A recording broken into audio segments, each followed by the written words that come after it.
एक गुरु और शिष्य जंगल से होते हुए अपने गांव जा रहे होते हैं।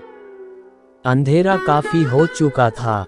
शिष्य ने अपने गुरु से कहा कि गुरु की काफी रात हो चुकी है, अगर आप कहे तो आज की रात यही आसपास के किसी गांव में गुजार ले। गुरु जी ने अपना सर हिलाया और वो आसपास के गांव में एक छोटे से घर के पास जाकर रुके। अब जैसे ही वहां गए तो गुरु जी के शिष्य ने दरवाजा ठकाया। उस घर से एक गरीब आदमी बाहर आया तो गुरु जी ने बोला, हम अपने गांव जा रहे थे, लेकिन काफी रात होने के वजह से हमने इसी गांव में रुकने को सोचा। क्या हम आज रात आपके यहाँ रुक सकते हैं? गरीब आदमी बोला, हाँ क्यों नहीं, आप दोनों अंदर आ जाइए। अब जैसे ही गुरुजी अंदर गए उन्होंने देखा कि उस आदमी के घर में बहुत ज्यादा गरीबी थी। गुरुजी ने उससे पूछा कि आप काम क्या करते हो? वह गरीब आदमी बोला कि मेरे पास बहुत सारी जमीन है। तो गुरुजी ने बोला, अगर तुम्हारे पास बहुत सारी जमीन है तो इस तरह से क्यों रह रहे हो? वह आदमी बोला, ये किसी काम की नहीं है, गांव वाले बोलते हैं कि ये बंजर जमीन है, यहाँ पर कुछ भी नहीं उगाई जा सकती है और वहाँ फसल उगाना बहुत बड़ी बेवकूफ़ी है। गुरु जी ने बोला कि तुम्हारा गुजारा कैसे होता है? उसने बोला कि मेरे पास एक भैंस है जिससे मेरा पूरा घर चलता है।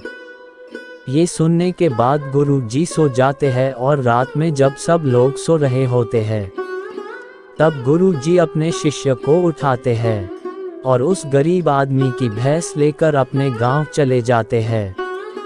शिष्य अपने गुरु से पूछता है कि गुरु जी कहीं आप ये गलत तो नहीं कर रहे हैं? उस गरीब आदमी की रोजी रोटी इसी भैंस की वजह से चलती है। तो गुरु जी अपने शिष्य की तरफ देखते हैं और मुस्कुराते हुए आगे बढ़ जाते हैं। उस बात को तकरीबन 10 साल गुजर जाती है और जो गुरु का शिष्य था वह बहुत बड़ा गुरु बन चुका था।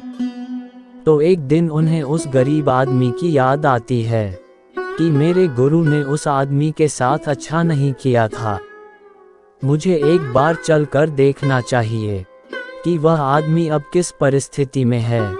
वह शिष्य उस गांव की तरफ जाता है और वहां जैसे ही पहुंचता है तो वह देखता है कि जहां पर उस गरीब आदमी का झोपड़ा था वहां पर एक बड़ा ही आलीशान महल बन चुका था और उस झोपड़ी के बाहर जो बंजर जमीन थी उस पर फल और फूलों के बगीचे थे। तभी उधर से उस घर का मालिक आता है। शिष्य उसे पहचान लेता है और उस आदमी को बोलता है, तुमने मुझे पहचाना, मैं अपने गुरु जी के साथ आया था, हमने एक रात के लिए आपके यहाँ रुके भी थे। वह आदमी उसे पहचान लेता है और बोलता है कि उस रात में आप कहाँ चले गए थे? और उस रात के बाद ही मेरी भैंस कहीं चली गई थी, मेरे पास कोई रास्ता नहीं था, तो मैंने अपने जमीन पर मेहनत की और फसल निकल आई और आज मैं इस गांव का सबसे बड़ा और सबसे अमीर आदमी बन चुका हूँ। ये सुनने के बाद शिष्य के आंखों में अपने गुरु जी के लिए आंसू आ गए और उसे ये बात अब समझ आई और वो रोने लगा। इस कहानी से हमें ये सीख मिलती है कि हमारे अंदर ऐसी बहुत सी टैलेंट छुपी हुई है, लेकिन हमें कोई ना कोई चीज़ रुका कर रखी है। वो आपके फैमिली वाले भी हो सकते हैं, आपकी जॉब भी हो सकती है, कुछ और भी हो सकता है।